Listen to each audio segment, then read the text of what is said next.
So, hello mga friend. Yes. So, susubukan natin itong Niacinamide Pure Serum. This is my first day using this one. So, kakatapos ko lang magligo. And then, wala talaga akong in-apply sa skin ko, sa face ko, as in wala. So, itong Niacinamide Pure Serum is 2-in-1 po ito. Okay? Face and body, whitening and hydrating. Yes. All skin type. So, pwede natin lagyan yung mukha, lahat ng part ng katawan natin na gusto natin, except na syempre sa mga part na talagang sensitive. Okay?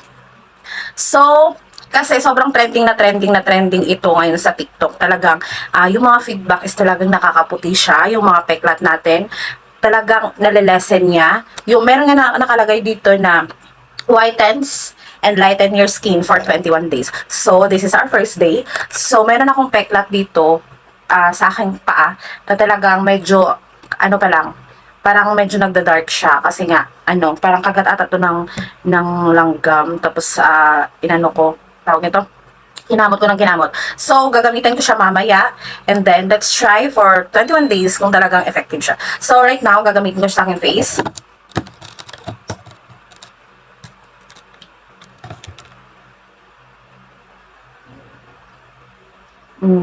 Serum siya guys. So after nito pwede na tayo maglagay ng ating yung sunscreen natin. Yung always talaga natin ginagamit. So, pag apply natin ito sa ating face or sa ibang part, para i-leave mo lang siya ng ilang minutes bago ka maglagay ng talagang morning routine mo or night routine mo. Sunscreen or kung ano pa yung gusto mong ilagay.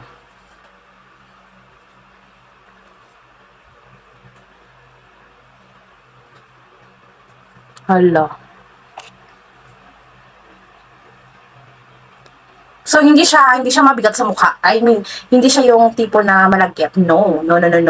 Sobrang ano niya lang. Parang wala kang nilaghan. Okay? So, yan siya. Pwede siya dito sa ating mga balat-balatins.